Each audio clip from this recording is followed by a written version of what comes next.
Vimos que la estructura de esta pirámide es: hacia la derecha se coloca el sexo femenino, hacia la izquierda el sexo masculino. En la base de la pirámide se colocan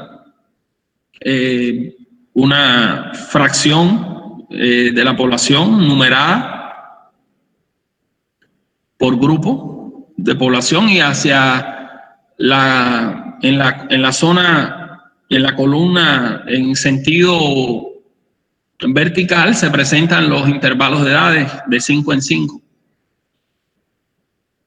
De manera que la pirámide tiene una base y tiene una cima.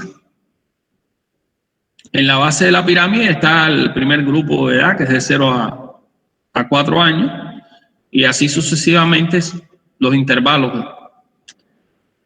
Vimos que en dependencia de la estructura poblacional hay 3 tipos de pirámide. Vimos la pirámide expansiva, con una base muy ancha y una cima angosta, estrecha, caracterizada por una alta natalidad, una población predominantemente en edad infantil. Estas pirámides generalmente se caracterizan por una alta mortalidad, una alta natalidad y una alta mortalidad. Analizamos lo que es la transición demográfica, y aquí la vemos representada, ¿no? La transición demográfica es el proceso en el cual se modifican la estructura poblacional, produciéndose una tendencia a la disminución de la natalidad y a una disminución de la mortalidad. Eso trae consigo que la estructura de la población cambie. La población puede concentrarse, es decir, predominar la población adulta. En el caso de la pirámide constrictiva, que se corresponde con una transición demográfica moderada, predomina la población joven adulta. Y en una pirámide estacionaria, en este caso vemos representada una población con una baja natalidad, con una baja mortalidad. En esta pirámide estacionaria, la composición de la población por edad se caracteriza porque es prácticamente uniforme, es decir, más o menos la misma cantidad de población por edades. Vemos que predomina la población adulta, y la población de adultos mayores es prácticamente igual a la población infantil. Este proceso se ha dado a través de los años. En los últimos años, a nivel mundial, hay una tendencia, ¿no?, a esta transición demográfica más acentuada en los países desarrollados que en los países subdesarrollados. Y vimos cuáles son los factores que han provocado esta transición demográfica: el aumento de la esperanza de vida, producto de una mayor calidad de vida, mejoras en lo que tiene que ver con los servicios de salud, mejoras en lo que tiene que ver también con la influencia de factores ambientales en la salud. También el hecho de aumentarse el nivel educativo de la población, la adopción por parte de la población de métodos de planificación familiar con el objetivo de controlar el tamaño de la familia. El proceso de urbanización es otro factor que explica la transición demográfica. Y el hecho de que los cambios que se producen en la sociedad hacen que hoy en día se tienda a disminuir el tamaño en general el tamaño de la familia, disminuir la natalidad. Aunque en los países en vías de desarrollo aún persiste aún no se ha completado esa transición, porque aunque ha disminuido la mortalidad, la natalidad y la fecundidad aún en muchos lugares se mantiene alta. Y vimos que además de esa transición demográfica hay una transición epidemiológica, producto del cambio en las condiciones de salud de la población. Esos cambios se reflejan en los patrones de enfermedad y de muerte, morbilidad y mortalidad, y vemos que desde un periodo en el que predominaban las enfermedades infectocontagiosas, dejaron de ser el principal problema de salud para ahora ser las enfermedades crónicas no transmisibles y otros daños a la salud, como los accidentes y otros problemas no infecciosos. Habíamos visto que este cambio de la transición epidemiológica se da junto con la transición demográfica. Eso ha provocado que baje la mortalidad y cambie también la estructura de las causas de muerte.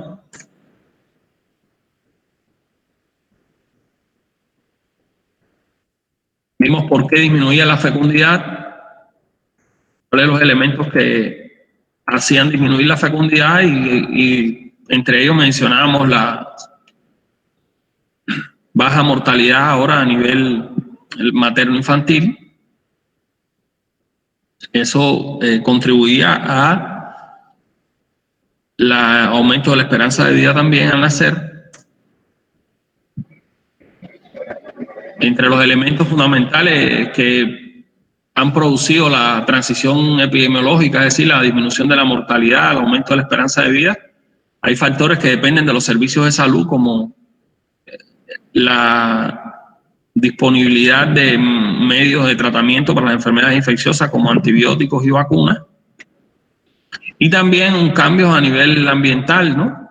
Mejoras en la higiene personal, mejoras en la alimentación, mejoras en la calidad del agua de consumo, el saneamiento en general. A nivel mundial ha experimentado una mejoría. Eso se refleja en la estructura de mortalidad, donde las enfermedades infecciosas, aquí lo vemos en los países en desarrollo, los países desarrollados prácticamente no llega al 5%. En una etapa de hace alrededor de 100 años, la mortalidad por enfermedades infecciosas superaba el 50%. Y ese cambio es lo que conocemos como la transición epidemiológica. Aquí lo vemos representado, por ejemplo. Acá en azul está representada la mortalidad por enfermedades infecciosas hace 100 años y la mortalidad por enfermedades crónicas. Ahora, como esa es la que predomina, las enfermedades infecciosas bajaron de tasas, por ejemplo, de 400 por 100.000 a 4 por 100.000 habitantes. Y las enfermedades crónicas no transmisibles, como las enfermedades isquémicas del corazón, la diabetes mellitus, la enfermedad cerebrovascular, ahora son las principales causas de muerte. Este proceso se dio desde comienzos de siglo. Hubo una transición demográfica que coincidió con una transición epidemiológica. Bueno, hoy vamos a desarrollar la segunda parte de nuestra clase. Vamos a analizar una información que tenemos acá preparada, relacionada con este contenido. La leemos, la comentamos con la participación de ustedes. Vamos a trabajar con el libro de texto de epidemiología de Daniela Padrón, en el capítulo 1, el capítulo de población, y el capítulo 23, que tiene que ver con transición epidemiológica. Es la lectura para hoy. Entonces, como siempre, voy a necesitar un lector. y pedirles más participación de parte de ustedes. Yo obviamente sé que están escuchando, se ve que están conectados, que cuando cierra la clase todos, yo digo cerrar y ahí todos se cierran una vez a la vez, de manera que eso indica de que están prestando atención, pero nos gustaría que intervinieran, que comentaran, que hicieran alguna pregunta, y si no pueden hacerlo porque no es posible a través de su micrófono, por lo menos escribirme al chat. Yo aquí en la esquinita de la pantalla voy a tener abierto aquí el chat para que puedan participar. Entonces, al final de la clase les respondo cuál es el tema, la fecha de la segunda parcial. Hay un calendario que ustedes deben tener. Yo se los voy a hacer llegar. Entonces, necesitamos un lector. ¿Quién se anima?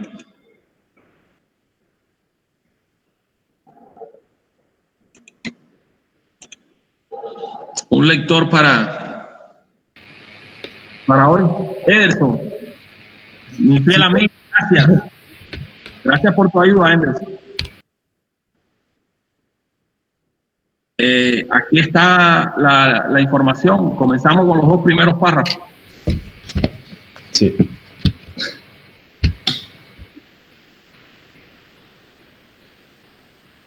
Población. Tomando en cuenta que el objeto de estudio de la epidemiología es el proceso salud-enfermedad en poblaciones humanas, es necesario introducirnos en este campo de la salud pública partiendo del conocimiento de estas poblaciones humanas, su dinámica y sus características propias. Se entiende por población al conjunto de personas que habitan o residen a un determinado país o territorio demográfico en un periodo de tiempo dado. Muy bien. Entonces, estos párrafos son cortos, pero dicen mucho. El objeto de estudio de la epidemiología es estudiar el proceso salud-enfermedad en poblaciones humanas. Ese es el objeto de estudio.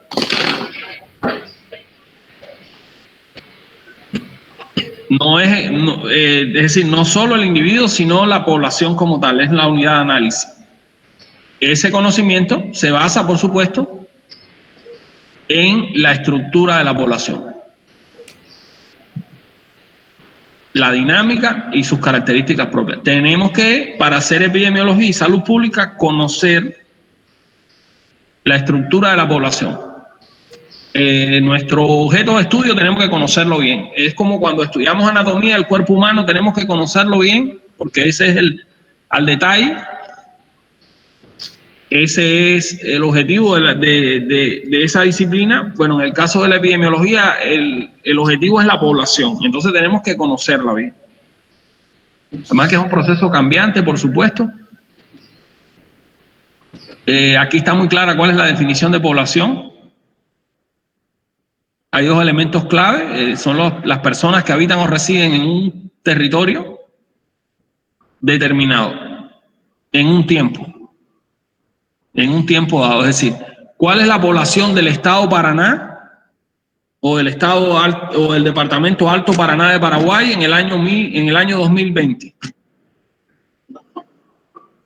Eso, así entendemos la población. La población de Alto Paraná es tantos habitantes. Fecha tal, porque no es la misma la población este año que el año pasado o que hace 5 años o hace 10 años. Entonces, para eso nos utilizamos la demografía. Vamos adelante entonces con la lectura, Ederson.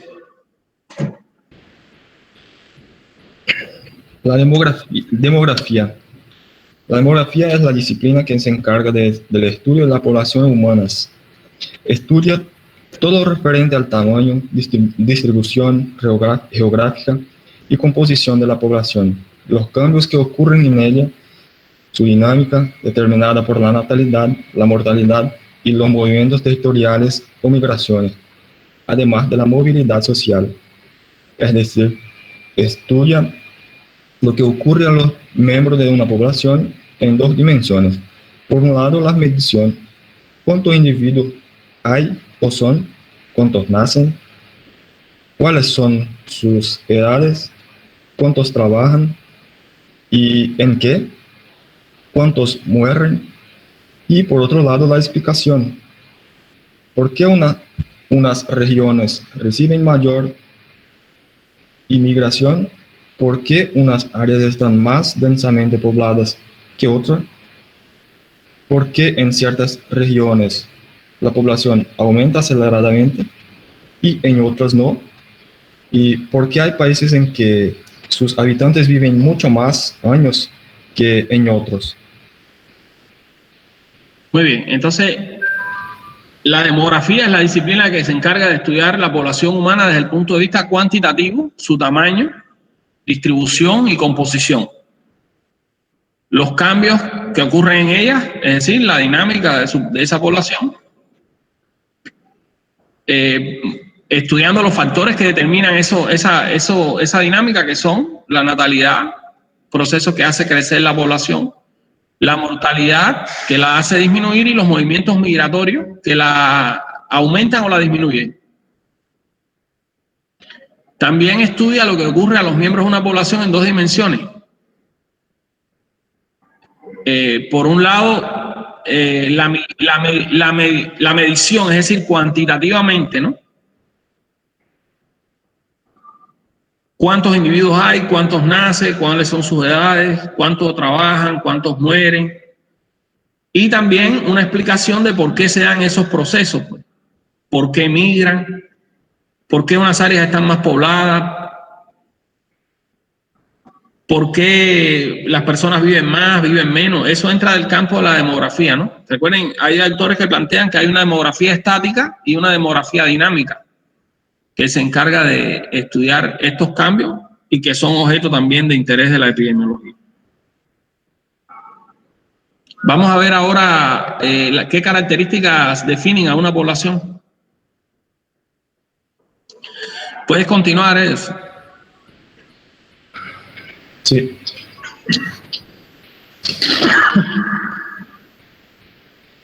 Característica que define a una población.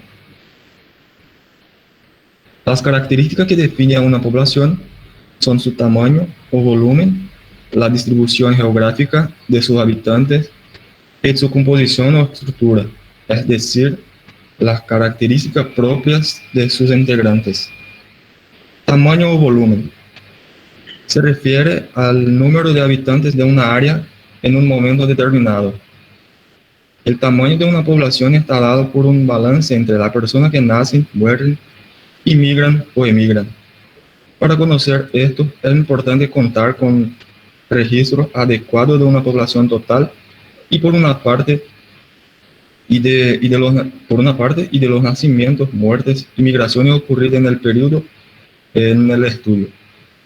De esta manera, y gracias a las estimaciones de poblaciones a través de diversos métodos, se puede mantener actualizada la información relativa al número de habitantes en un determinado y en un momento dado para una región determinada. Censo o población se define como el conjunto de operaciones consistentes en reunir, elaborar y publicar datos demográficos, económicos y sociales correspondientes a todos los habitantes de un país o territorio referidos a un momento determinado. Se dice que el censo nos da una fotografía de la población. Es la fuente primaria de las estadísticas básicas de población que son necesarias para fines gubernamentales y aspectos de planificación económica, social, sanitaria y educativa, entre otras. La finalidad de un censo es recoger datos útiles para propósitos administrativos. Muy bien, entonces, Obviamente ya vimos que el tamaño de la población depende del balance, ¿no?, que hay entre los que nacen. Aquí vemos una diapositiva donde se recoge esto. Vamos a mostrarla por acá. Acá.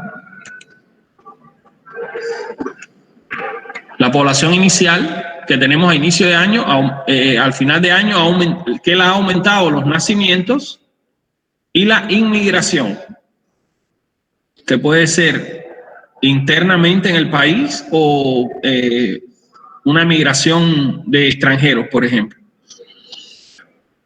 ¿Qué la ha disminuido? Las defunciones y la emigración, quienes han emigrado, ¿no?, internamente o externamente. Es decir, los que emigran a otras regiones del país o los que se van del país. Eso son los elementos que permiten, son las principales variaciones cuantitativas de la población en cuanto al tamaño de la población.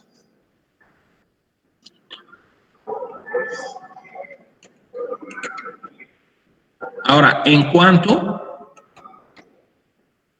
a la dinámica, es campo también de la demografía entender ahora por qué fallecen las personas, por qué emigran, qué parte de la población emigran, hacer estimados. Ya eso es campo de la demografía dinámica. Por eso, como la población es tan cambiante, hay que hacer mediciones en un momento dado. Para eso se utiliza una herramienta que es el censo de población. Vamos a ver qué es un censo de población.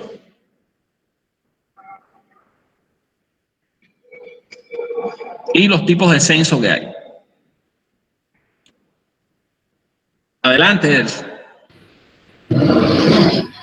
Tipos de censo. Censo de hecho o de factor. El párrafo anterior, Ederson, disculpa. El concepto de censo ahora. Párrafo anterior, desde acá. Sí, perdón. Censo de población. ¿Es eso? Sí. Se define como el conjunto de operaciones consistentes en reunir, elaborar y publicar. Pero esto ya fue leído, profesor. ¿Ah? ¿Ya está leído? Sí. ¿Verdad? Sí, disculpa. Tipos de censo. Censo de hecho o de factor. Los individuos se registran de acuerdo al lugar donde se encuentran para el momento del censo. Implica en apadronamiento de toda la población presente en el territorio en estudio. Censo de derecho o de jure. Los individuos se registran de acuerdo a su residencia habitual. Implica en el apadronamiento de toda la población residente en el territorio en estudio, presente o ausente. Población convencional internacional. Es cuando en el censo se excluye al personal militar, naval y diplomático extranjero y a sus familiares, y se incluye al personal militar, naval y diplomático nacional y a sus familiares residentes en el extranjero. Los datos censales son reunidos en cuadros estadísticos y gráficos que facilitan sus análisis, interpretación y permiten su mejor aprovechamiento. Estimaciones de población. El censo es la forma más exacta de obtener información acerca del tamaño, composición y distribución geográfica de una población, pero se realiza por lo general cada 10 años, dada su complejidad y cobertura. En virtud de que los datos de población son requeridos para múltiples fines, tales como la estimación de tasas de indicadores sociosanitarios con la periodicidad por lo menos anual. Se recurre a los métodos de estimación poblacional en periodo intercensales. Muy bien. Quería explicar algo acá. En cuanto a la estimación de la población, el censo, obviamente es la forma más exacta de obtener información acerca del tamaño, composición y distribución de la población. Muchas veces estos datos están disponibles para quienes tienen que hacer un estudio epidemiológico. Esos datos están disponibles. Se pueden consultar a ellos a través de fuentes de información a nivel municipal, a nivel estatal, a nivel nacional. Existe una información acerca de la población. Pero también como ejemplo, el médico familiar, cuando se le asigna un área de población, debe tener obviamente bien claro cuál es el tamaño y la estructura de su población. Y en muchas ocasiones, le ha tocado a un médico, cuando no tiene un censo disponible, él ha tenido que realizarlo para saber la población que será objeto de estudio, identificar en esa población los distintos grupos de edades para, en base a eso, comenzar a aplicar el método epidemiológico a esa población, entender los perfiles de riesgo, la población infantil, la población adulto mayor, en base a los datos que le aporta el censo. Puede que cuando un médico familiar, por ejemplo, es asignado a trabajar a un área geográfica, ya ese censo esté listo, lo tenga. Pero algunos de ustedes quizás en un futuro, si se desempeñan como médicos familiares en atención primaria, le tocará hacer a ustedes el censo de su población. El crecimiento poblacional, ¿cómo se entiende? Es importante que estas estimaciones, el censo, una vez realizado, se puede, no se hace todos los años, se hace cada 10 años. Y esos datos se van actualizando, ¿no?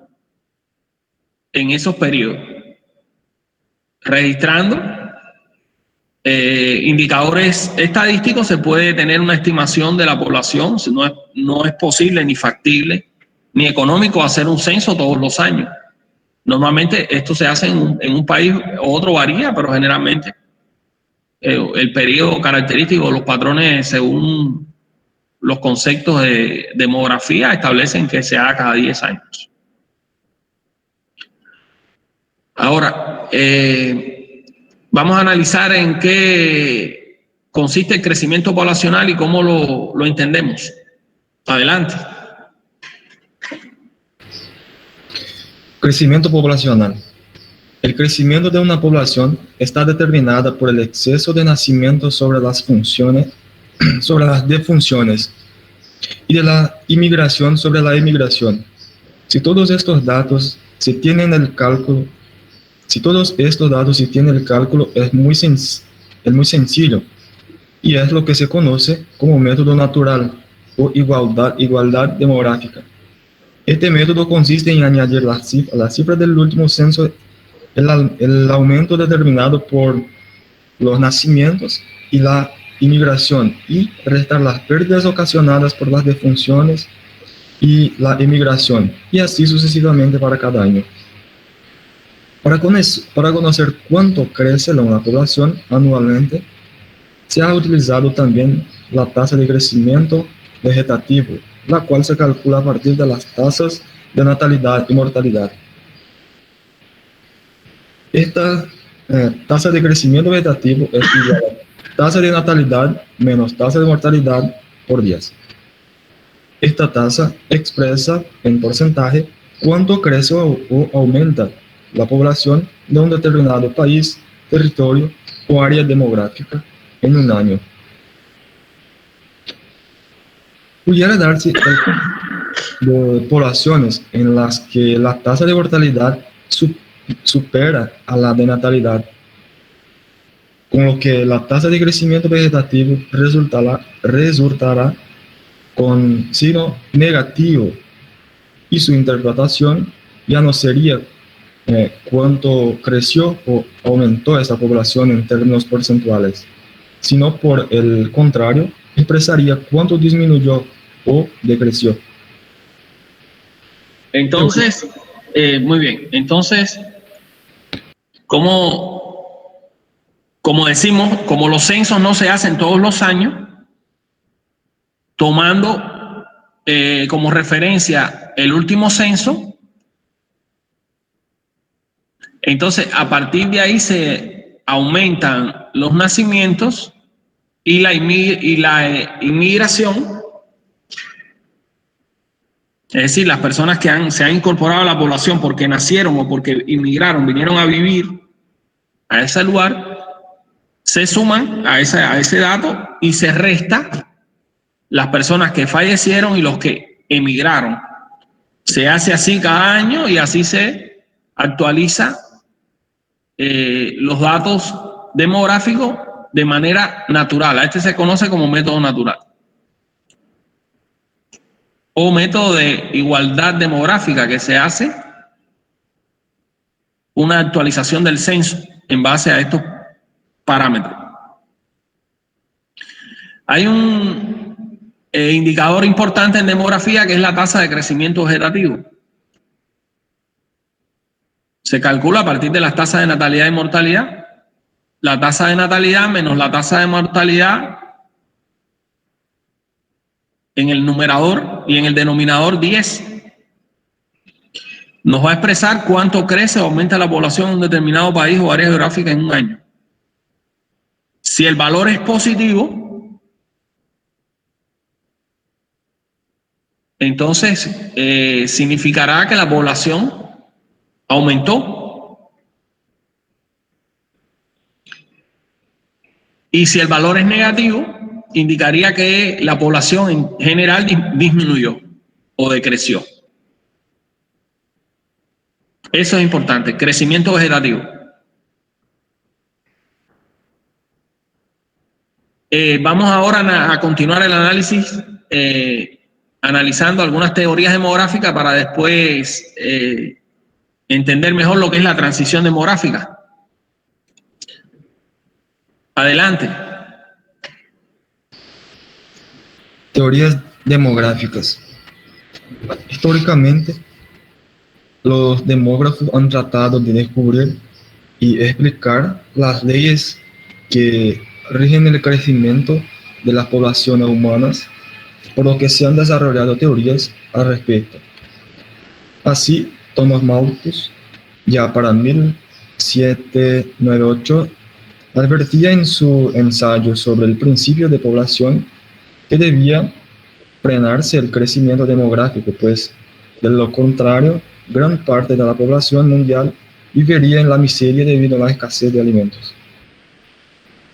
Según Malthus, el crecimiento de la población se daría en progresión geométrica y el de las subsistencias, en los casos los alimentos, en progresión aritmética. Es decir, la población crecería 1, 2, 4, 8, 16, 32, y los alimentos 1, 2, 3, 4, 5, 6, 7, etc. Para Mesedalia... Una pausa para entenderlo, sí. Sí. Según Malthus, a esta teoría se conoce como malthusianismo. Él planteó que la población iba a crecer más rápido que los medios de subsistencia y eso al final provocaría pobreza y crisis, ¿no? Según su teoría, la población crecería mucho más rápido que los medios para la subsistencia. Sin embargo, vean este otro planteamiento. Continúa. Fueron muchas las modificaciones y observaciones a estas teorías y posteriormente Peart y Read En un principio incorporaron el concepto de transición demográfica con la elaboración de una curva logística. Este concepto también fue propuesto como teoría explicativa por Planck Nortensen. Este autor explicaba la transición demográfica afirmando que las sociedades agrícolas tradicionales necesitaban altas tasas de fecundidad para compensar las tasas de mortalidad que posteriormente... Disculpa, Anderson, un momento.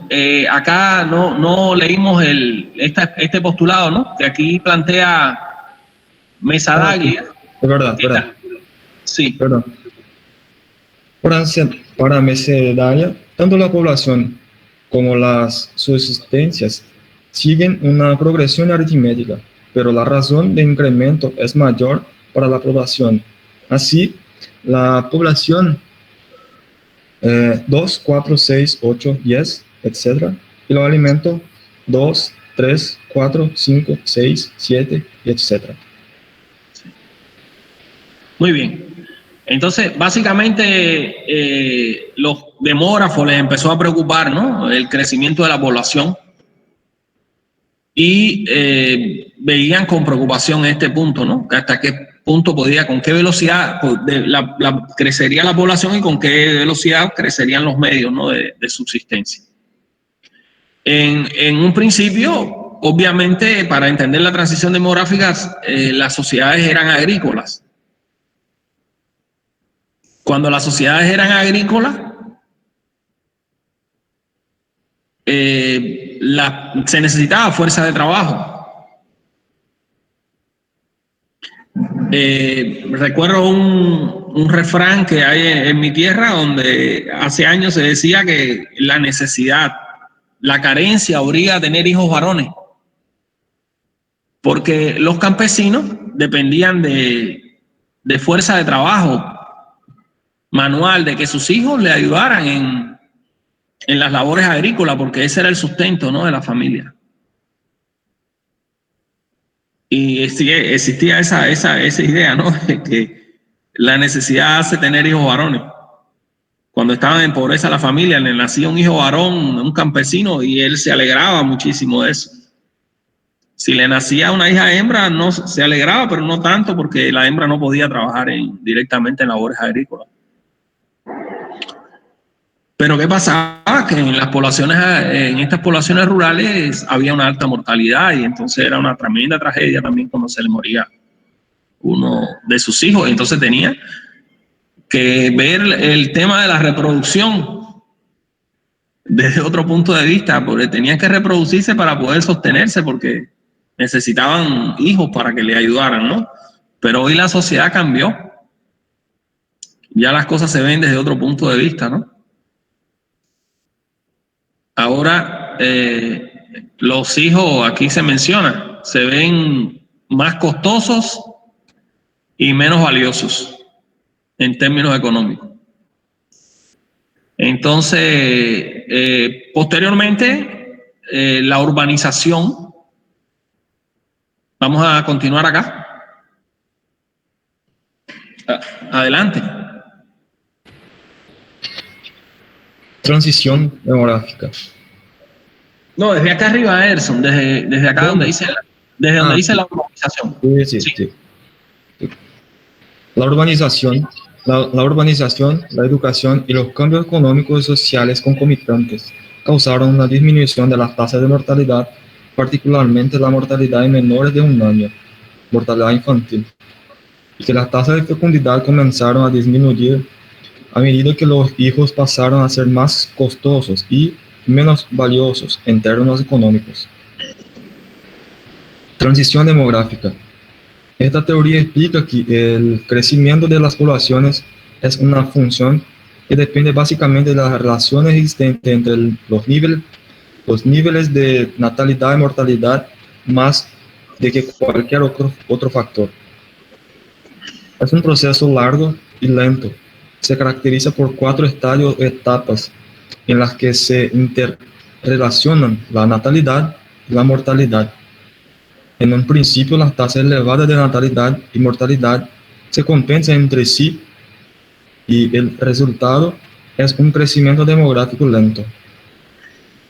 Luego viene un descenso de la mortalidad con una alta natalidad que trae como consecuencia el acelerado aumento de la población. A la larga, lo que se equilibran a un nivel mucho más bajo y nuevamente el crecimiento se hace lento. Pero ese esquema no se repite exactamente igual en todos los países. La velocidad de los cambios difiere de un país a otro. Recientemente se habla de una quinta etapa de crecimiento cero o incluso negativo, en el que la natalidad es baja y la mortalidad relativamente alta debido al envejecimiento de la población. Muy bien. Entonces, entendemos que la transición demográfica es una teoría que explica el crecimiento de las poblaciones en función de dos variables: nivel de natalidad y de mortalidad. Esos son los dos elementos fundamentales que determinan la transición demográfica. Es un proceso largo y lento. Podemos decir que tiene 4 etapas. En la primera etapa, las tasas de natalidad es alta y hay un crecimiento. Después se produce un descenso de la mortalidad con una alta natalidad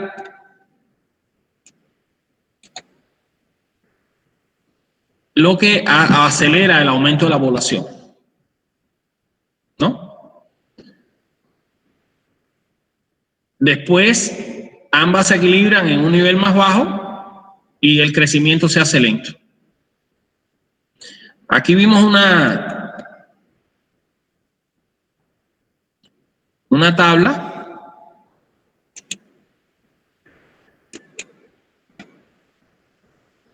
en una primera etapa, natalidad alta y mortalidad moderada. Estos países están en crecimiento, ¿no? Están en la primera fase de la transición. Después viene una etapa en que se va desacelerando, disminuyendo la natalidad y también va disminuyendo la mortalidad. Al final, primero en estas etapas acá la población crece. Después, en estas etapas de acá, el crecimiento se desacelera. El crecimiento se desacelera hasta que llega a 0 y empieza a decrecer. Y recuerden, le mencionaba el ejemplo de Cuba, que es un país que desde hace años ya su población viene disminuyendo, producto de que ha hecho toda esta transición completa. Factores que ha producido esto: baja fecundidad, baja mortalidad y emigración. Se han combinado para que en este caso haya una transición demográfica completa. La población está disminuyendo. Cuando este proceso se continúa, que es lo que se mencionaba acá, y empieza a aumentar la mortalidad porque la población está sumamente envejecida, bueno, prácticamente se invierte la pirámide poblacional y la población empieza a tener una disminución. Entonces, este proceso es lento. Se da en un largo periodo de tiempo y no es igual en todos los países, porque hay factores como la inmigración que lo pueden modificar. En eso estamos ya claros. Entonces se describen fundamentalmente 4 etapas en la transición demográfica. Se habla de una quinta etapa de crecimiento o de crecimiento negativo con una natalidad baja y que aumenta la mortalidad por el envejecimiento poblacional.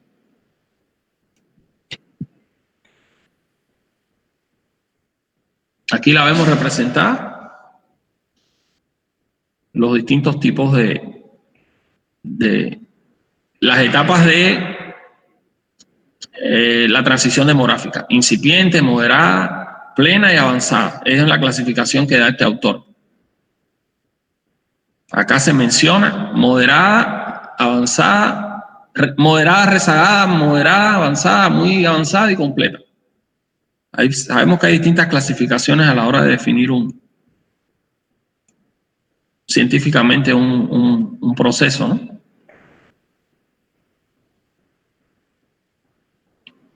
¿Cómo se comporta esto a nivel internacional? Vamos a analizar. Vimos que en la conferencia que a nivel mundial la población ha tenido un importante crecimiento, ¿no? Desde 1750 hasta 1950 hubo un crecimiento poblacional que se hizo mucho más significativo a partir de 1950.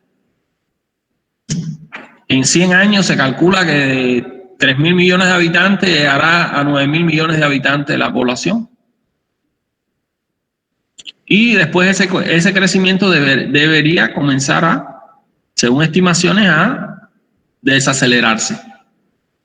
En el futuro, si continúa esa tendencia, bueno, pues llegaría un momento en que comenzaría a disminuir la población si se hace la transición demográfica en todo el mundo. Lo que sucede es que esa transición demográfica se ha hecho en los países desarrollados. Aquí lo ven, están disminuyendo su población.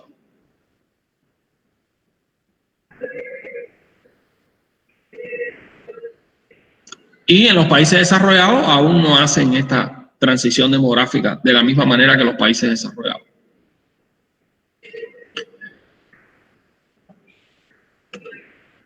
Continuamos entonces el análisis acá en la distribución geográfica, ¿no? de la población. Distribución geográfica. Se refiere a la forma cómo se concentra o se dispersa la población mundial en el globo terrestre. El primer rasgo característico es su extraordinaria desigualdad a cualquier escala. Por continentes o regiones, Asia concentra el 60,7% de la población total, América el 13,6%, África el 13,2%, Europa el 12% y Oceanía el 0,5%. En cada continente, en general, la población ocupa una porción eminentemente periférica. Litoral, 2/3 vive a menos de 500 kilómetros de la costa y se sitúa en su mayoría, más de 80%, por debajo de los 500 metros de altitud. La actual distribución de los seres humanos de todo el mundo es el resultado de toda su evolución histórica, en la que han intervenido multitud de factores que suelen agruparse en físicos y humanos.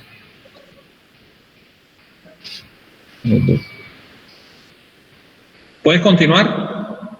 Sí. Sí, aquí básicamente explica que la población se distribuye desigualmente, ¿no?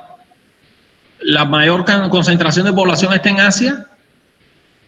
Es interesante que la mayoría de la población vive a menos de 500 kilómetros del mar, en lo que se conoce como el litoral, en los continentes, que es la zona cerca del mar, y el 80% vive por debajo de los 500 metros de altitud.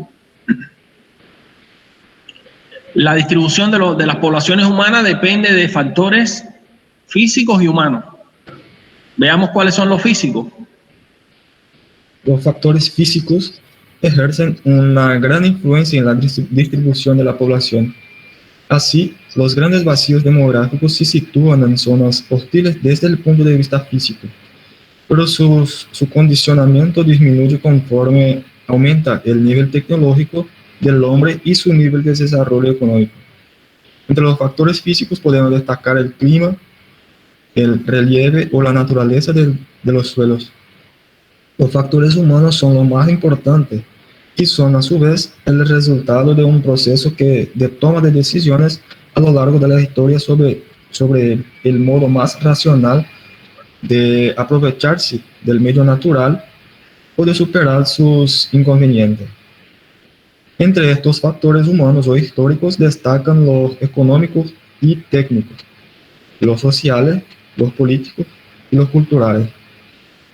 Durante varios decenios, la distribución geográfica de la población ha mostrado signos de estabilidad. La distribución de territorios considerados vacíos demográficos y concentraciones de llenos demográficos han permanecido por lo general estables desde la Segunda Guerra Mundial. Entonces, la distribución de la población obedece a factores físicos como el clima, el relieve, los suelos, podríamos añadir el agua, muchas veces se ubican cerca de fuentes de agua, ¿no? Los ríos, y también factores humanos, económicos, ¿no? Donde hay empleo, donde hay mejores condiciones de vida. También los políticos, algunos le huyen a sistemas políticos que en los que no están a gusto, y los culturales influyen también, ¿no? Hay un movimiento, ¿no?, demográfico. Hay quien le gusta vivir en un lugar por sus características, ¿no?, culturales, etc. Hasta dentro de un país las personas eligen, ¿no?, dónde vivir. En general, hay zonas en el mundo, obviamente, por factores físicos que están despobladas y otras que están muy sobrepobladas.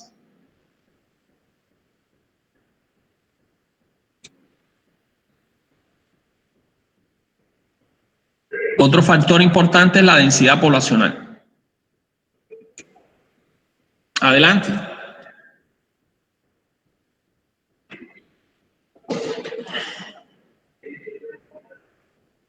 ¿Puedes continuar, Edson, con la lectura? ¿O algún otro? Sí, estaba con mi micrófono desligado, perdón. Bien, gracias. Densidad de población. Expresa el número promedio habitante por cada kilómetro cuadrado de superficie geográfica para un lugar y año en particular. Densidad de población es igual a habitantes dividido por superficie geográfica. Bueno, aquí hay una tabla que explica a nivel mundial cómo es la densidad poblacional. En el mundo el promedio es 49 habitantes por kilómetro cuadrado. Asia es el más densamente poblado y Oceanía el menos poblado. Veamos, pero obviamente esto no se distribuye así. Hay zonas más densamente pobladas que otras, ¿no?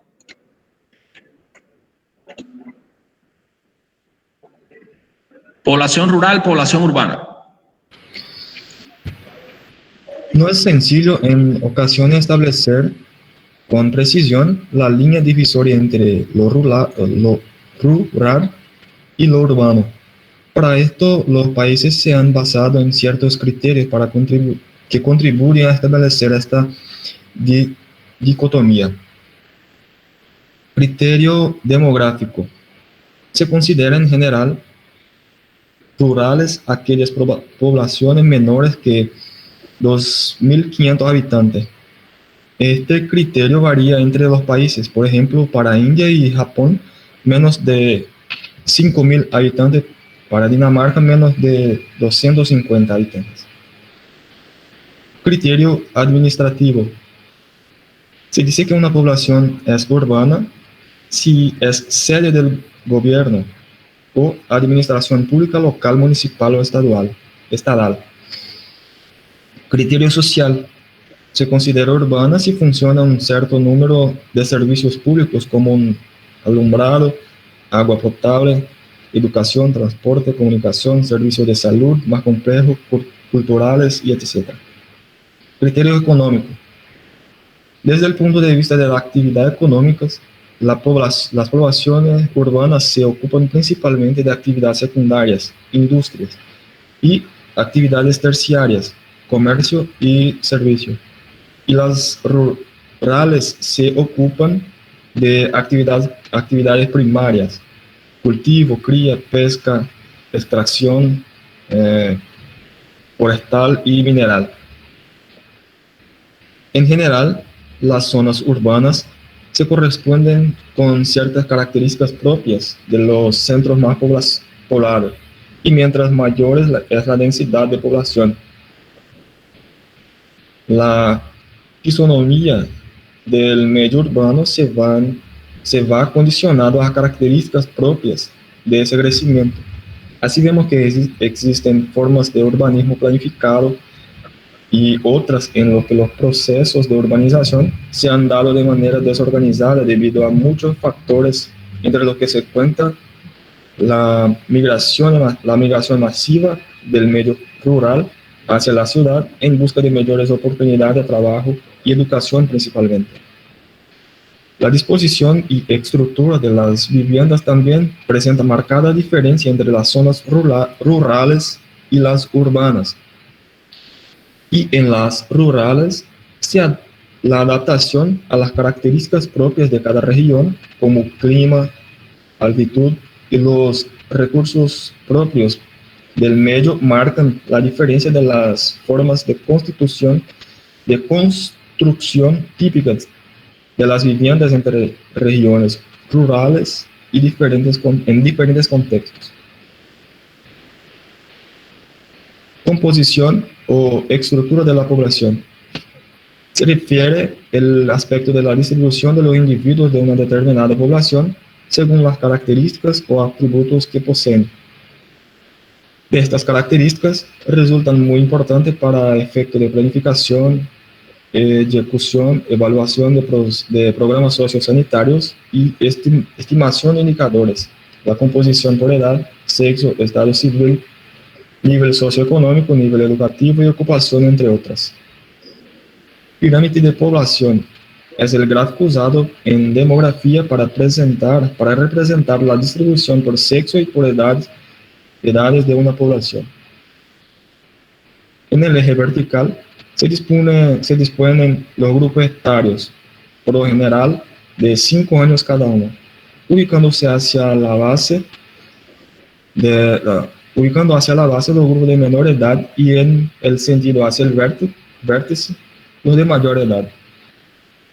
En el eje horizontal hay los vertientes, a la izquierda para la población masculina y a la derecha para la población femenina, donde se disponen en sentido horizontal las barras con las frecuencias absolutas o relativas, porcentajes de cada grupo etario poblacional para cada sexo. Una pausa, por favor. Acá está la pirámide, ¿no? La base, la cima, la escala vertical y la escala horizontal. Esta escala puede darse en por ciento, en porcentajes como aquí, porcentaje de la población, o en números totales, por ejemplo. Aquí tenemos unos intervalos de 250.000 habitantes. Por ejemplo, aquí en esta población, está representada esta población, diríamos que hay casi 2 millones de niños de 0 a 4 años del sexo masculino y casi 2 millones de niños de 0 a 4 años del sexo femenino. Que hay 1.500.000 mujeres de entre 35 y 39 años.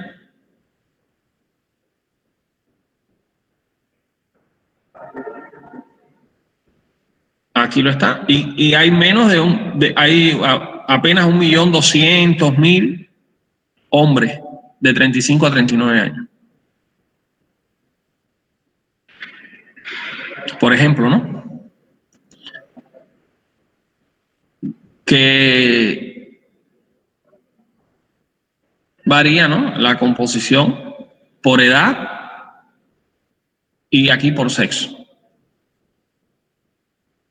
Ahora, esto permite, como decía anteriormente, colocar una estructura de la población para tener una idea de, a la hora de programar programas de salud, vamos a hacer, por ejemplo, vamos a diseñar un programa de prevención de embarazo en adolescentes. Bueno, vamos, ¿cuál es la cantidad de adolescentes del sexo femenino? Y vamos acá y vemos, por ejemplo, que entre los 15 y los 19 años tenemos esta población. Hacia el futuro va a ir aumentando, ¿no? En este tipo de país, por ejemplo. Si tenemos que desarrollar una estrategia de atención al adulto mayor, obviamente vamos y si hay que planificar acciones de salud pública, se tienen que tomar en cuenta todos estos indicadores demográficos y la estructura de la población. Entonces, por eso es importante la pirámide poblacional. Cuando se elabora ya se tiene un mejor conocimiento de las características de esta población.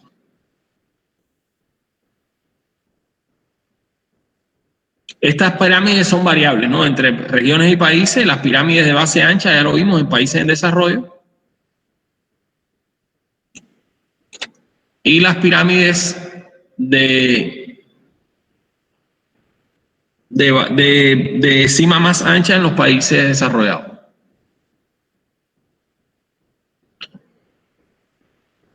Hay métodos para establecer tendencias, ¿no? Aquí tenemos, por ejemplo, el método índice Sunbar.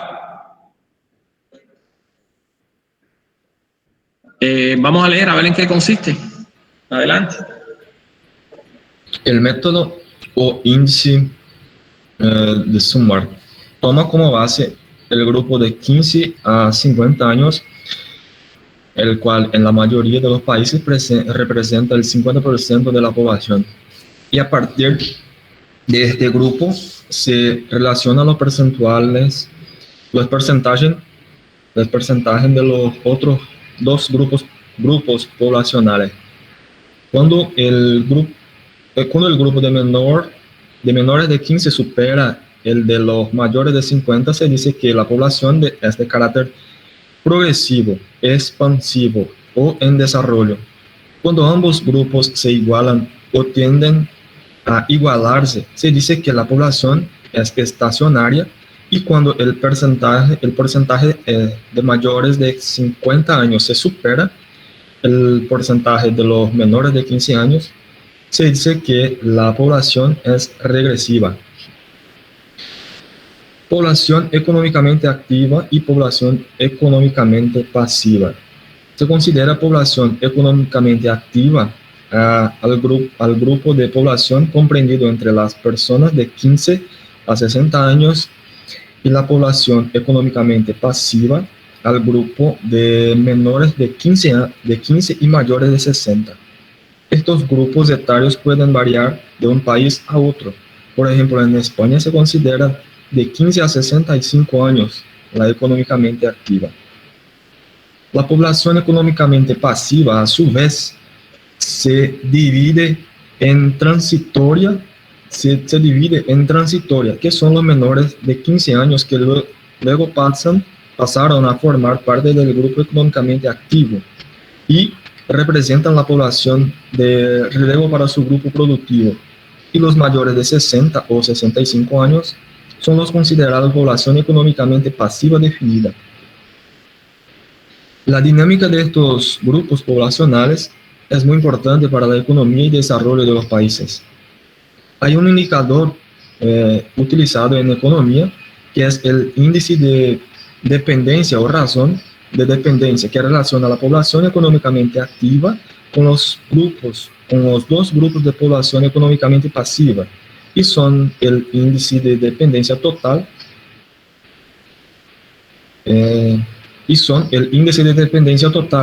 toma en cuenta los mayores de 15 y los mayores de 60 o 65.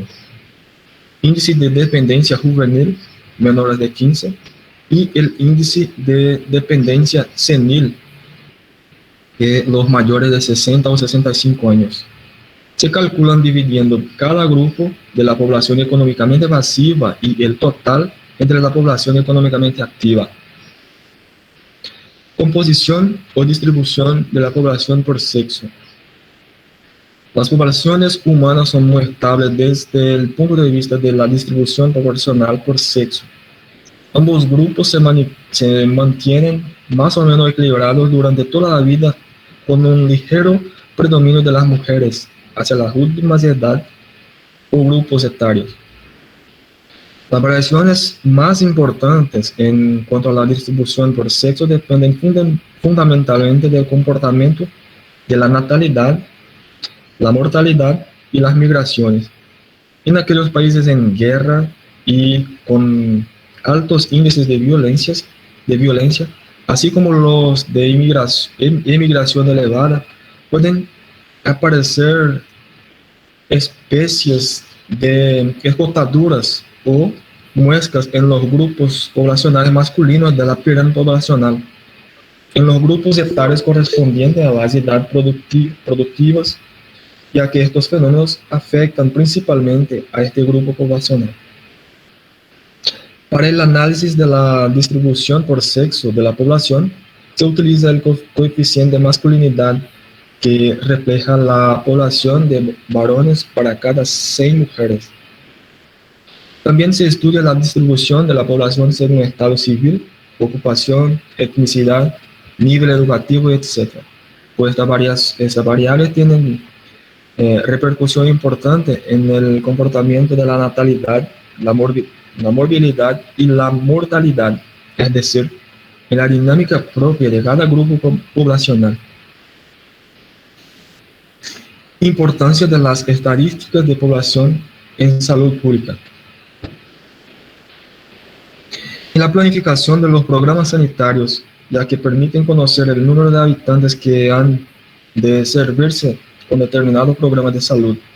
Para esto se requiere el conocimiento preciso del volumen o tamaño, así como la estructura por edad y sexo, además de la distribución geográfica de la población general y de la población objeto de cada programa.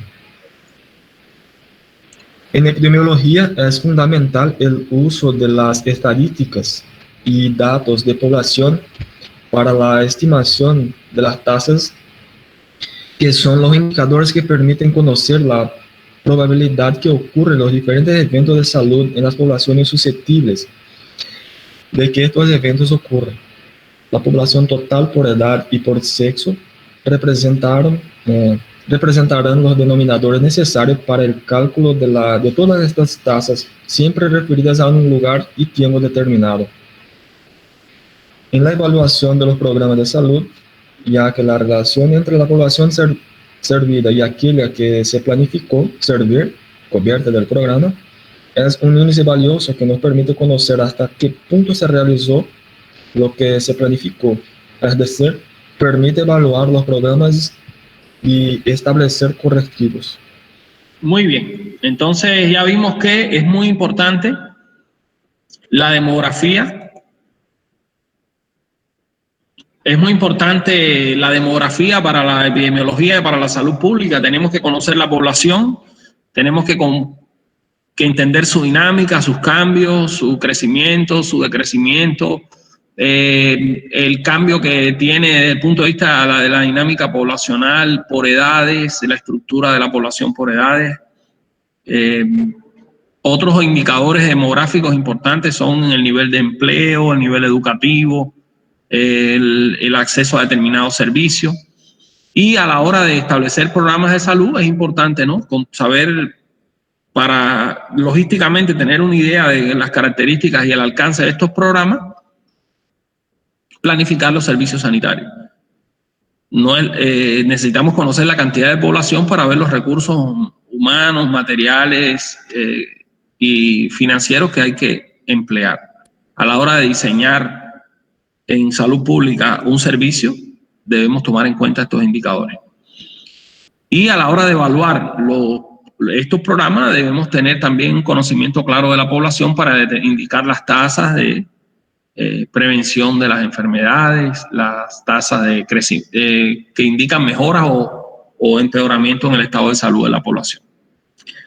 Entonces, y vimos que era la transición demográfica. En conclusión, un proceso largo y complejo que se da en base a dos variables fundamentales, que son la natalidad y la mortalidad.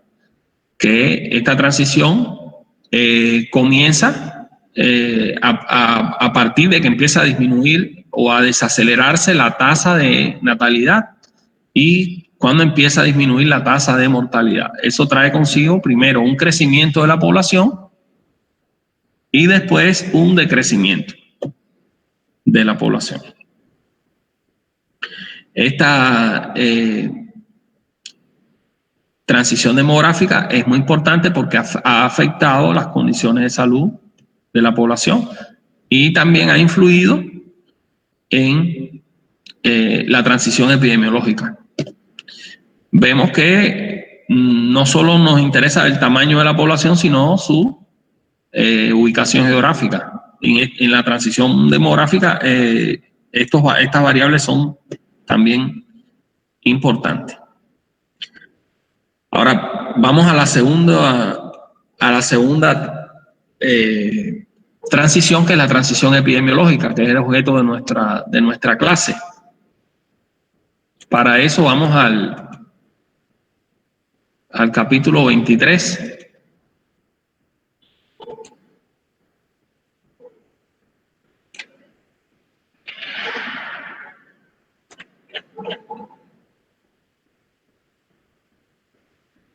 La transición epidemiológica.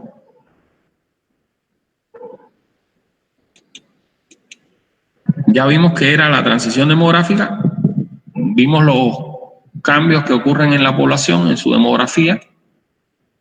Vamos a analizar qué es la transición epidemiológica.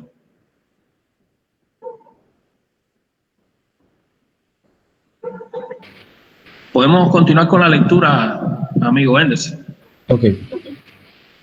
El concepto de transición epidemiológica se refiere a los cambios a largo plazo en los patrones de muerte, enfermedad, invalidez e invalidez que caracterizan a una población específica y que, por lo general, se presentan junto con transformaciones demográficas, sociales y económicas más amplias.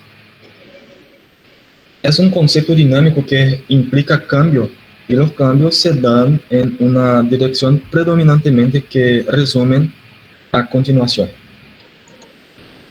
Disminución de la fecundidad que afecta la estructura por edad de la población, cambio en los factores de riesgo que afecta la incidencia de las enfermedades, mejora en la organización y la tecnología de la atención a la salud que disminuye la tasa de letalidad, cambios en el gradiente de las enfermedades, las infecciosas tienden a disminuir y las crónicas tienden a aumentar, cambio en los grupos de riesgos de los más jóvenes hacia los grupos de mayor edad, adultos, mayores y ancianos, cambios en los indicadores dominantes de un predominio de mortalidad y a un predominio de morbilidad.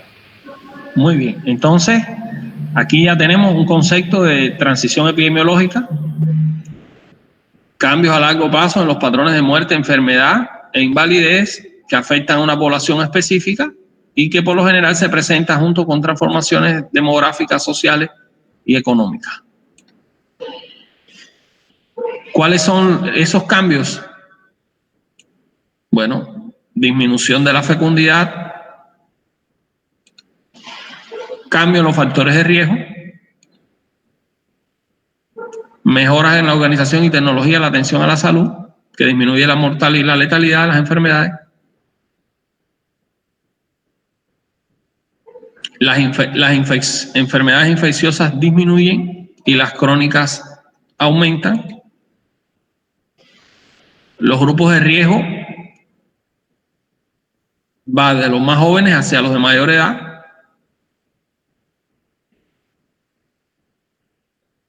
y hay un más predominio de indicadores de mortalidad. Los problemas de salud pasan de mayor mortalidad a un predominio de la morbilidad. El problema se concentra ahora en la morbilidad más que en la mortalidad.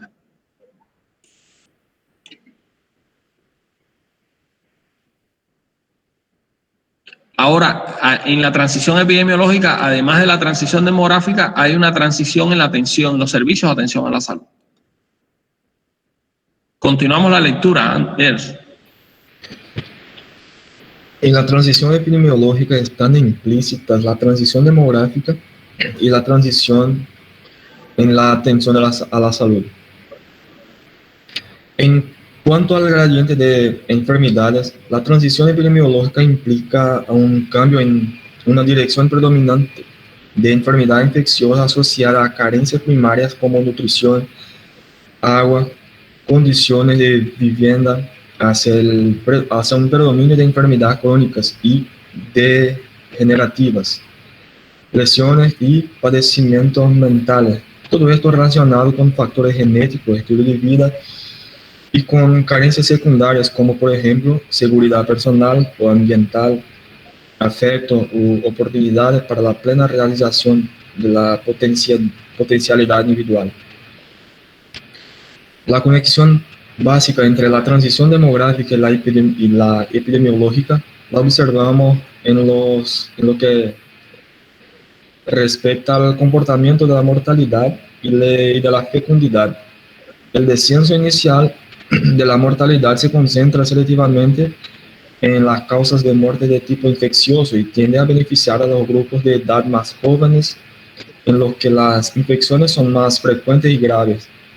Además, la supervivencia progresiva, más allá de la infancia, aumenta al grado de exposición a factores de riesgo asociados con enfermedades crónicas y lesiones que incrementan así su contribución relativa a la mortalidad. Por otro lado, el descenso de la fecundidad afecta la estructura por edad de la población y repercute sobre el perfil de morbilidad, pues la proporción creciente de personas de edad avanzada aumenta la importancia de los padecimientos crónicos y degenerativos.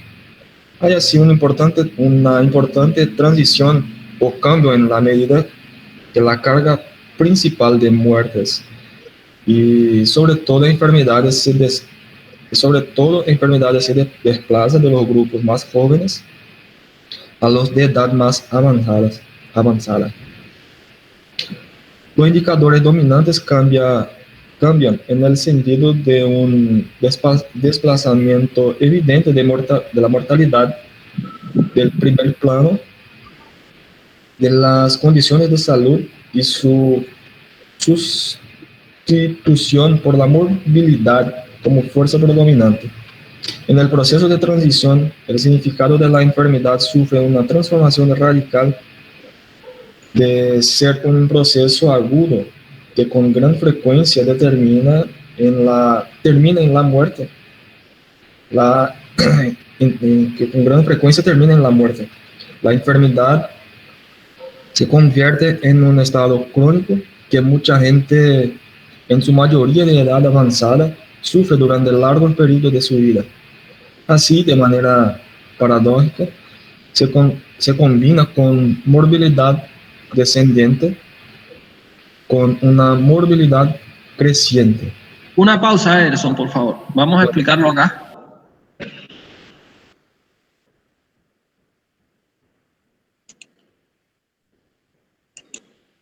En este tipo de población predomina la mortalidad en los más jóvenes. Mueren muchos jóvenes, muchos niños, incluso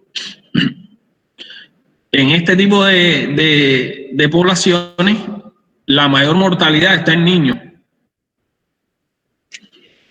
Entonces, recuerdan, en una ocasión le conté una experiencia de mi conversación como médico con una persona que por muchos años trabajó en un cementerio.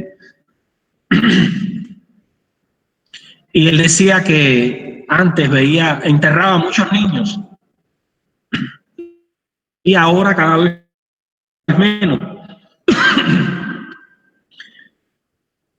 Cuando se produce la transición epidemiológica empieza a disminuir la mortalidad en niños. En los años 1900, por ejemplo, morían niños de neumonías y diarrea. Eran las principales causas de muerte y eran en niños, y otras enfermedades infecciosas como el sarampión, la difteria, la tosferina. Ese patrón cambió.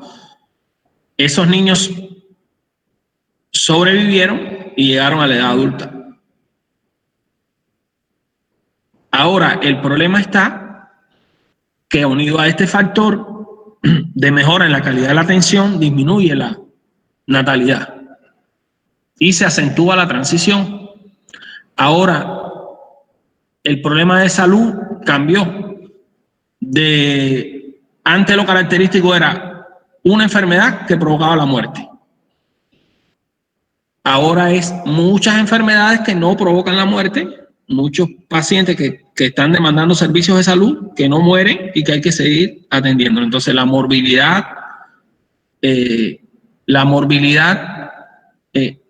está por encima de la mortalidad como problema, ¿no? Todo este rango de aquí son personas que muchos tienen enfermedades crónicas, que no mueren, pero que requieren muchos cuidados de salud. Entonces se produce una mortalidad descendente, pero una morbilidad creciente. Las personas mueren menos, tienen más esperanza de vida, mueren menos personas, pero hay más carga sanitaria porque hay que atender más problemas de salud ahora. Y el otro factor, que en la transición epidemiológica aumenta entonces el creciente aumento de personas de edad avanzada, hace que aumenten las enfermedades crónicas.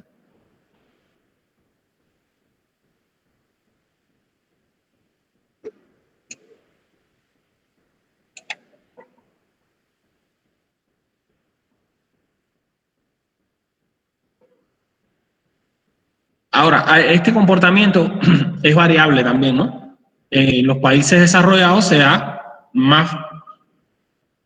con más evidencia, más intensamente la transición epidemiológica.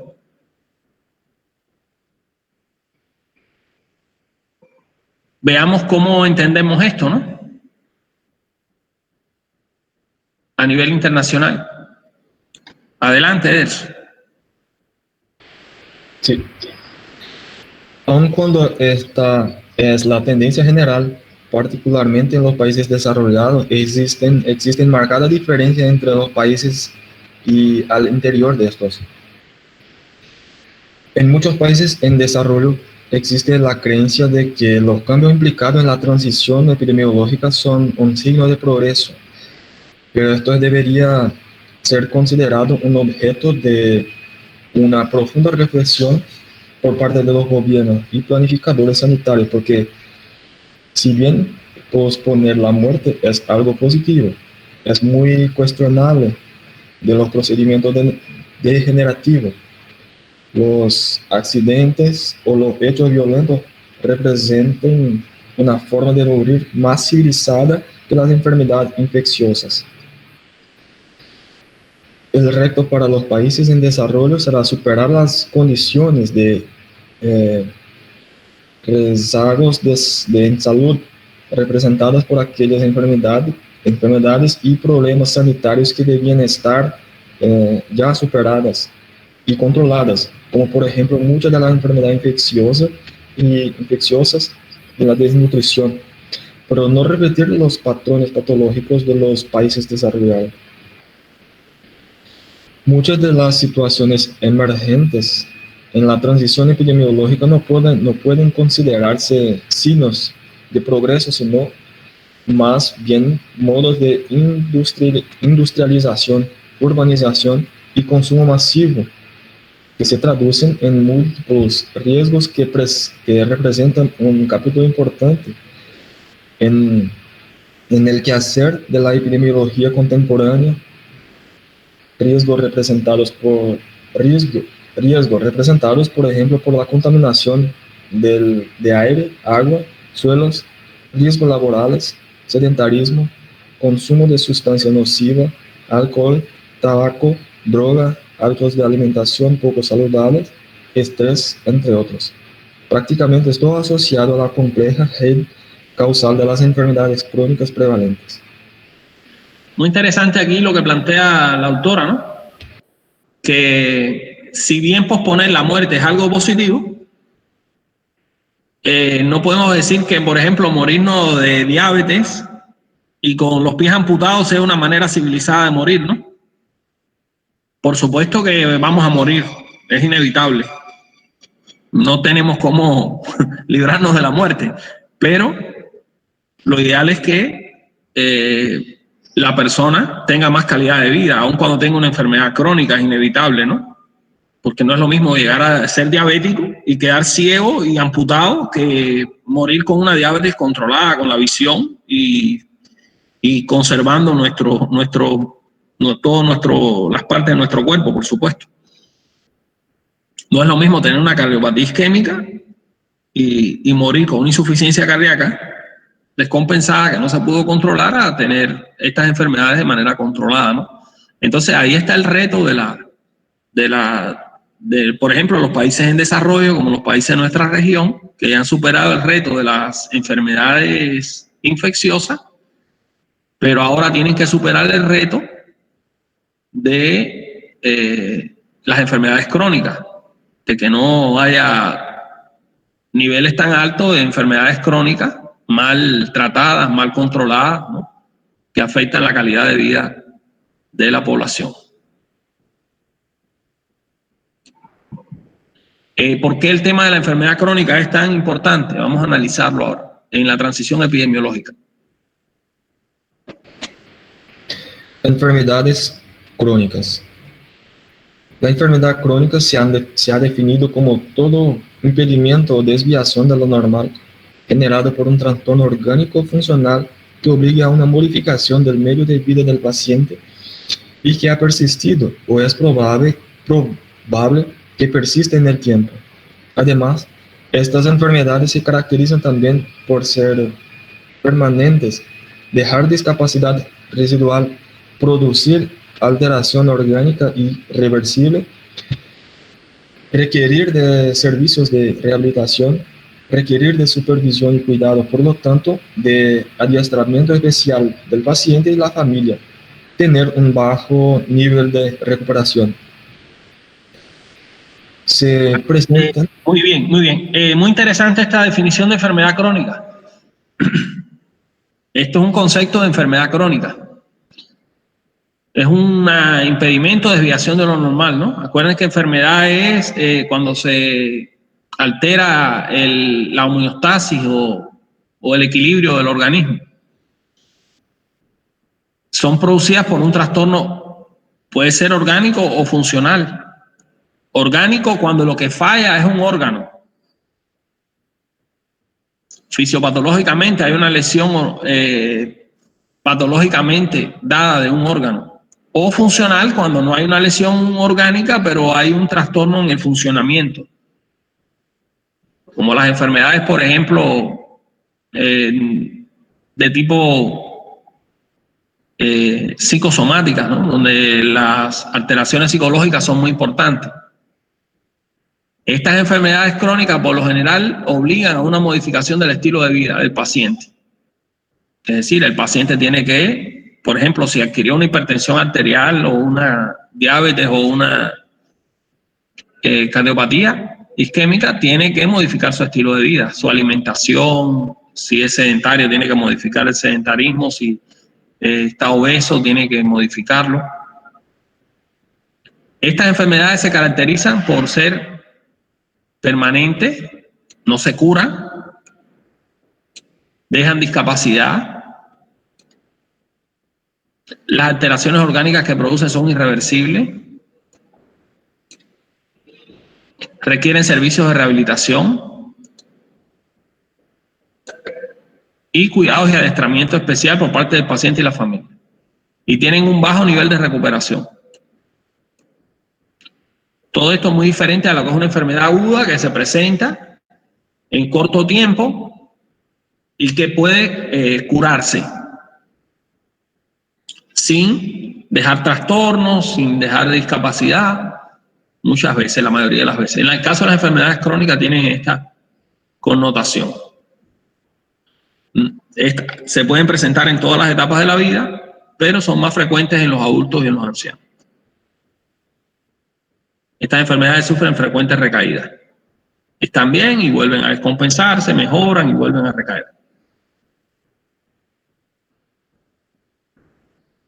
Se da la posibilidad de que presenten comorbilidades que se asocien a otras enfermedades. ¿Puedes continuar la lectura por acá, Ers? Adelante. Sí.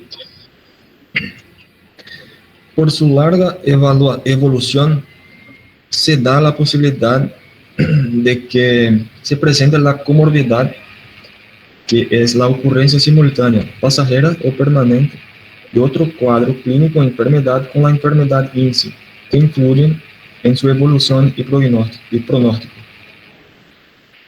Las enfermedades crónicas constituyen un problema de una gran trascendencia social debido a su elevada morbilidad y mortalidad, su larga duración, el elevado número de discapacidades que originan y la carga económica, familiar y social que representan, y los elevados costos de atención que implican. Las que figuran entre las más importantes a nivel mundial son las enfermedades de corazón y cerebrovasculares, cáncer, enfermedades mentales, diabetes, enfermedades reumáticas, alcoholismo y cirrosis hepática, drogodependencia, bronquitis crónica, enfisema y asma, malnutrición, enfermedades renales, accidentes y lesiones, etc. Las enfermedades crónicas pueden clasificarse de forma muy diversa, teniendo en cuenta que estas enfermedades presentan unos problemas predominantes que pueden servir como referencia para su clasificación. 1. Enfermedades que provocan un intenso sentimiento de pérdida o amenaza física. Las más significativas son enfermedades de mal pronóstico, oncológicas, SIDA y etc. Enfermedades que provocan gran dependencia. Renales, enfermedades que conllevan nociones de dolor o mutilación. Las más significativas son enfermedades que en su evolución causan dolor crónico, artritis reumatoide. Enfermedades que conllevan pérdida de la imagen corporal, amputaciones, colostomías. 3. Enfermedades que precisan para su evaluación favorable modificaciones en el estilo de vida. Las más significativas son enfermedades cardiovasculares, hipertensión, cardiopatías, enfermedades metabólicas, diabetes, obesidad, enfermedades respiratorias. Las crónicas pueden clasificarse también según su origen, como infecciosas, como la tuberculosis, lepra, herpes simple y zóster, y SIDA también, etc. Las parasitarias, como el paludismo o malaria, toxoplasmosis, leishmaniasis, etc. Las degenerativas y de otros orígenes, enfermedad coronaria, hipertensión arterial, cáncer, depresión, cirrosis, demencias, etc. Muy bien. Un detalle interesante es que las enfermedades crónicas predominan sobre las enfermedades agudas, ¿no?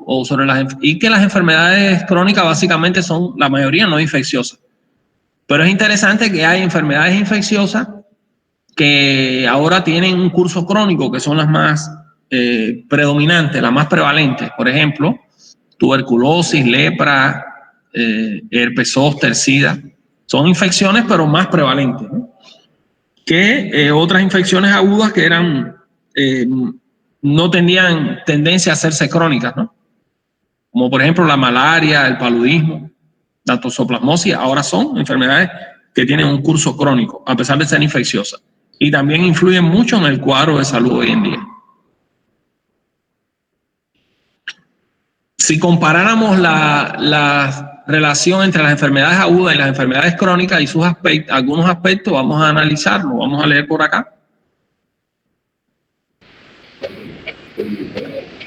Aspectos diferenciales entre las enfermedades agudas y las enfermedades crónicas.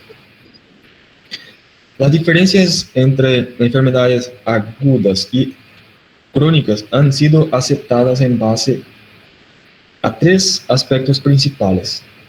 La duración de la latencia de la enfermedad es larga, variable o no del todo conocida en las crónicas y corta en las agudas. La latencia se considera el lapso entre el inicio de la exposición y la causa de los factores de riesgo y la expresión clínica de la enfermedad. La magnitud de la incidencia baja en las crónicas, altas en las agudas, mientras que la prevalencia es alta en las crónicas y no se considera para las agudas o solo en el caso de prevalencia lápsica para un corto periodo de tiempo. La etiología. Ambas son recausales, no hay monocausalidad, pero son más complejas las redes multicausales y las crónicas, en las crónicas que en las agudas. Y las agudas, por lo general, hay un factor determinante.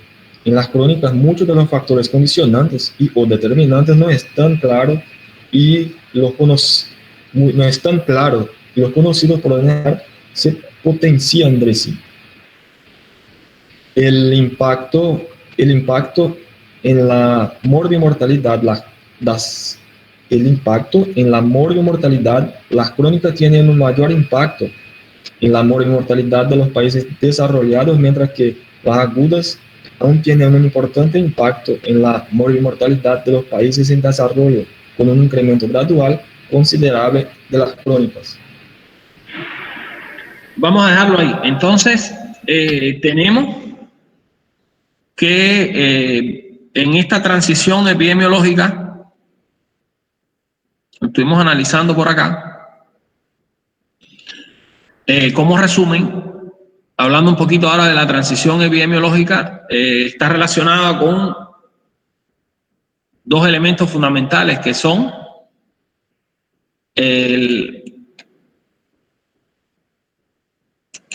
los elementos fundamentales de la transición epidemiológica tienen que ver con los patrones de morbilidad, mejor dicho, de fecundidad y muerte.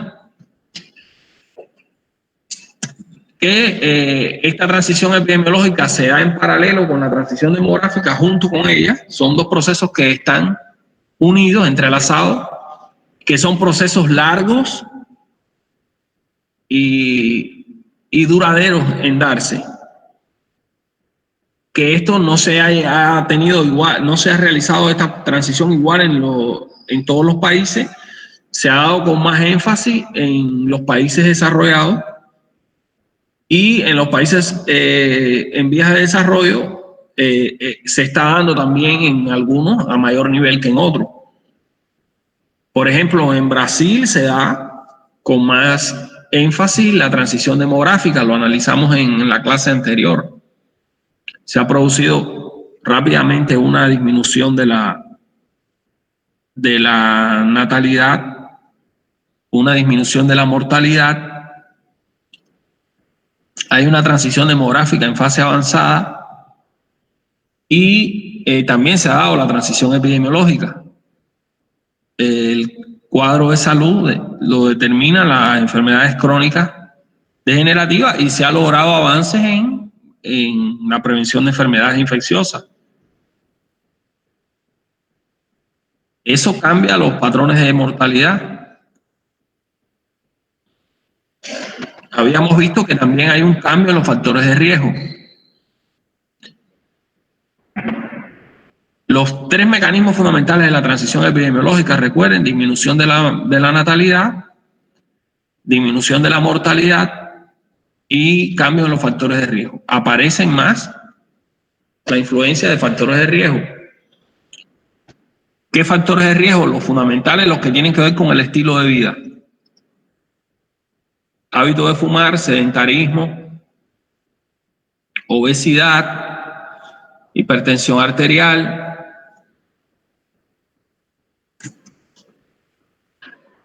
Habíamos visto cuáles son los mecanismos que disminuyen la fecundidad.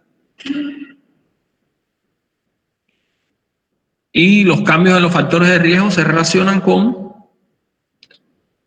esta transición demográfica de una producción, de una sociedad agrícola a una sociedad más urbanizada. La población se redistribuye hacia las zonas urbanas. Eso hace que aumente la participación de la mujer en la fuerza laboral. Es una transición demográfica y comienza entonces a disminuir el tamaño de la familia, pero a su vez empiezan a aparecer los problemas relacionados con el estilo de vida.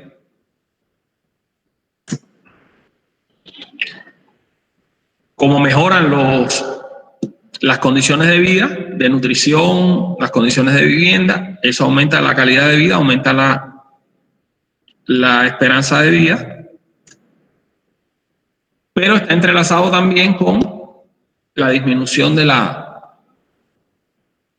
natalidad. Habíamos visto que en las sociedades modernas, urbanizadas, tener hijos se veía como algo costoso, no trae beneficios económicos. En el pasado sí lo era.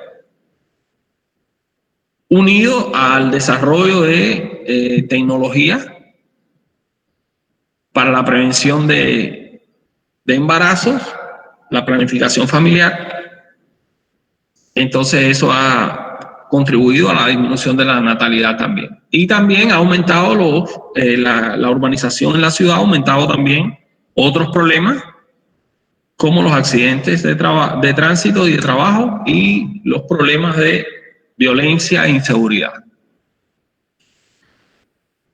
¿Qué factores contribuyeron a la primera etapa de la transición epidemiológica, que fue la disminución de las enfermedades infecciosas, la mortalidad por enfermedades infecciosas?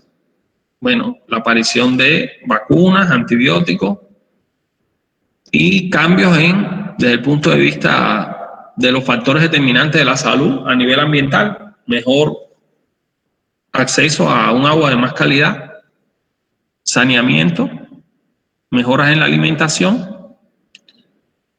Eso trajo consigo que las enfermedades infecciosas dejaron de ser un problema. Pero repetimos, no se ha dado igual en todos los lugares, con más intensidad en los países desarrollados. Eso es clave.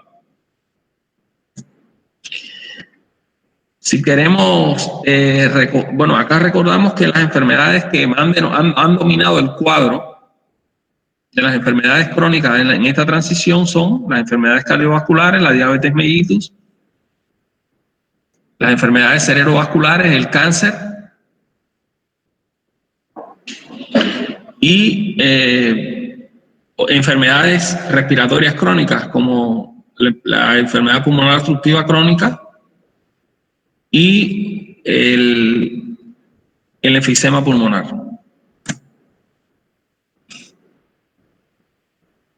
Básicamente vimos que en la transición epidemiológica es muy significativo, ¿no?, el patrón de mortalidad.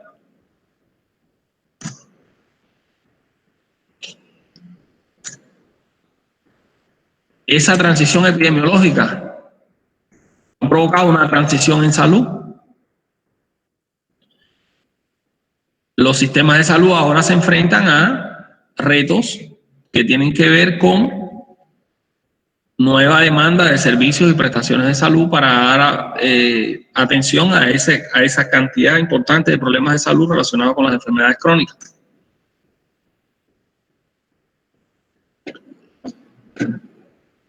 El sistema de salud debe ser compatible en las dos transiciones para responder a las necesidades de la población y tiene que hacer frente ahora a un envejecimiento de la población, a una cantidad de personas que tienen enfermedades crónicas que, como vimos, habíamos visto que las enfermedades crónicas son aquellas que son enfermedades orgánicas o funcionales que producen incapacidad, lesiones permanentes, que tienen continuas recaídas, que requieren tratamiento continuo.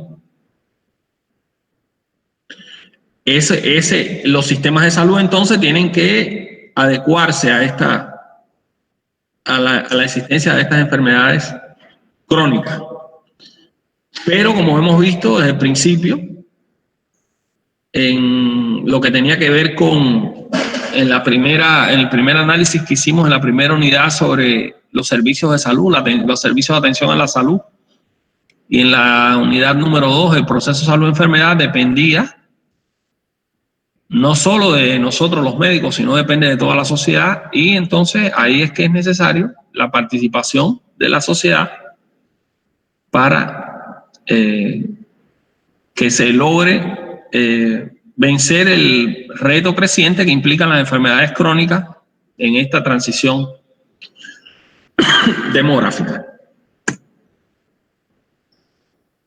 En esta transición en salud es necesario entonces enfocarnos en la prevención de las enfermedades mediante la promoción de salud y el control de los factores de riesgo. Algo no menos importante es que también los sistemas de salud tienen que aumentar su cobertura médica en servicios de atención primaria para poder hacer frente al problema creciente de esta transición demográfico-epidemiológica. La atención primaria es la estrategia clave para hacer frente a este cuadro complejo de transición demográfica y epidemiológica. Y dentro de la atención primaria, el énfasis tiene que estar, por supuesto, en la práctica de una medicina preventiva de carácter social.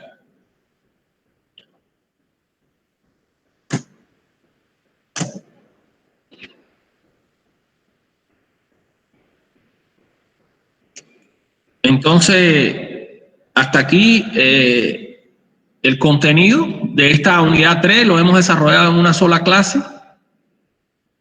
El tema de la dinámica de la población, la relación entre la demografía, la epidemiología y la salud pública, la transición epidemiológica, la transición demográfica. Vimos también, cuando hablamos de el estudio de la población, vimos algunos elementos fundamentales que son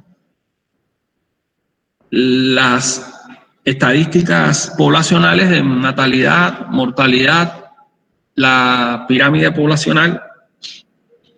Eso nos sirvió de base para entender estos dos procesos que acabamos de analizar, que son la transición demográfica y la transición epidemiológica. ¿Alguna pregunta, algún comentario sobre la clase?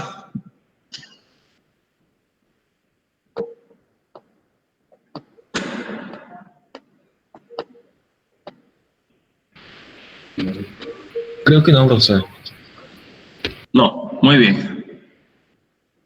Entonces,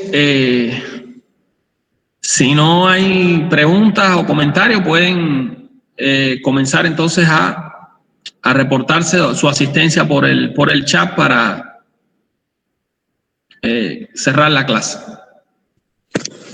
Doutor, permiso, é o Marden aqui. Sim, sim, Marden. Olá, que tal? Referente à parcial, olá, tudo bem? Bom dia. Referente à parcial, sobre questões da prova e da parcial, a gente fala com o senhor depois, né? Sim. Diga-me você. Não, porque tem uma questão, inclusive lá na prova, na parcial, que foi colocado, o senhor colocou, né, para marcar verdadeiro ou falso. Marque a questão verdadeira ou falsa, e assim, e a exposição da pergunta ficou meia duvidosa, meia, sabe, não ficou clara, entendeu? A pergunta não ficou clara. Então, a gente depois queria conversar com o senhor, ver o que a gente poderia fazer, né, nessas questões, isso aí.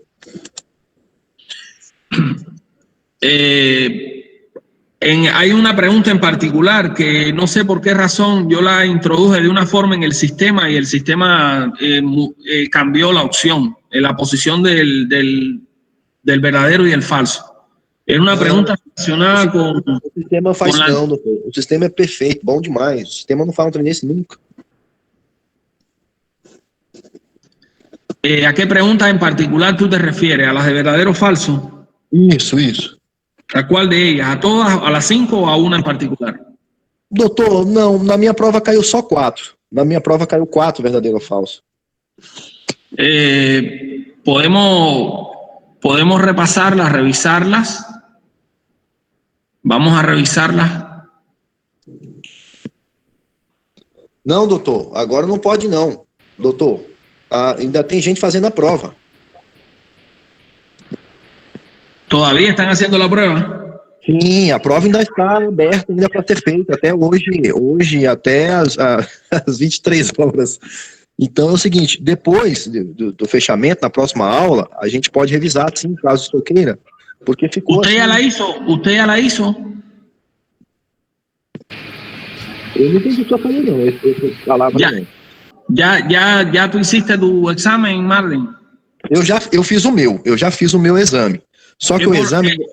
¿Qué puntuación tuviste? ¿Qué puntuación obtuviste? Minha pontuação foi boa. ¿Cuánto? Foi boa. Tá bom, a minha pontuação tá boa. Agora... ¿Y los demás compañeros, algunos quedaron por debajo de 10 puntos, digo yo? ¿Cuáles fueron los puntajes que tienen los compañeros tuyos? Eu não perguntei ainda na sala, professor, porque tem gente ainda fazendo a prova. A prova ainda está aberta, ainda tem gente fazendo a prova, entendeu? O tempo foi estendido de sexta até hoje para fazer a prova. A gente tem de sexta até hoje para fazer a prova. Então, vou aguardar todos terminarem de fazer a prova e volto na próxima aula para a gente conversar com o senhor e a gente pode até corrigir a prova juntos. Bien. ¿Y los que lo han hecho, qué te han comentado sobre el puntaje que han tenido?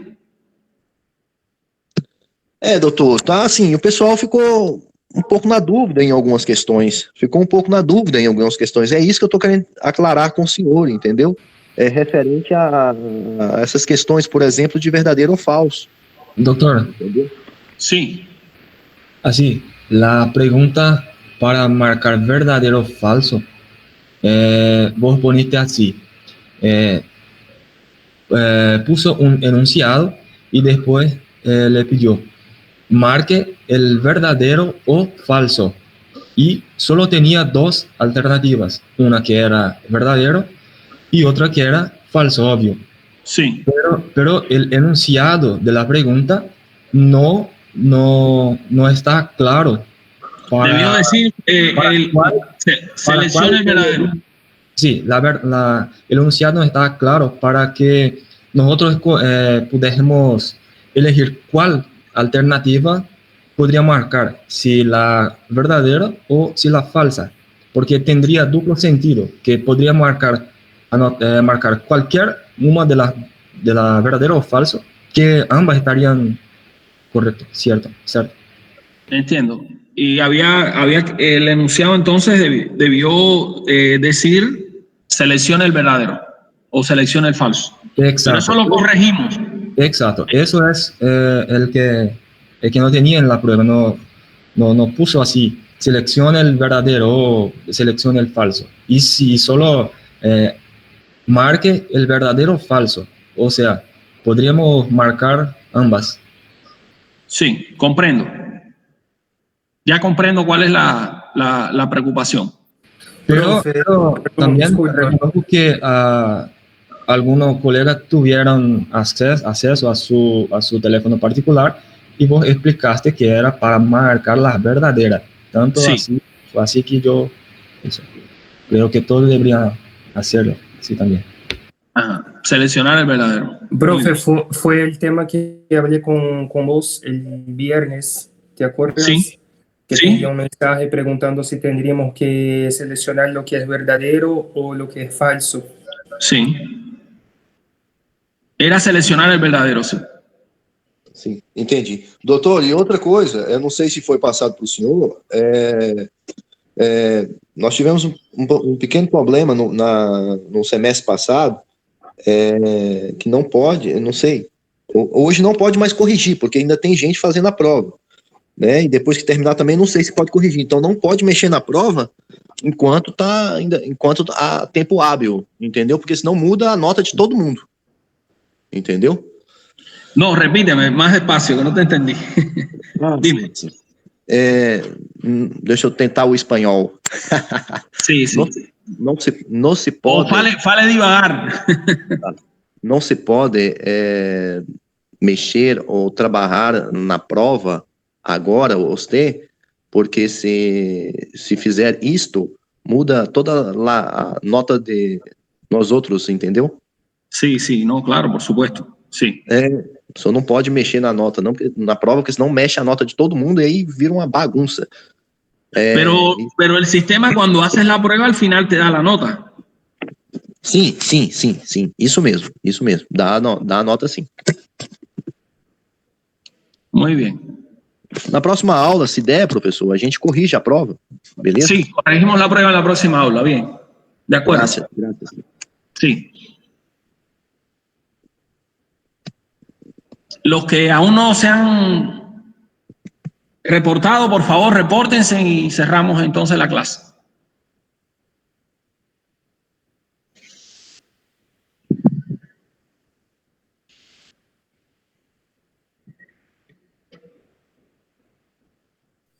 Creio que não há mais dúvida. Próximo. Hola, Gracias. Alexandre. Saludos.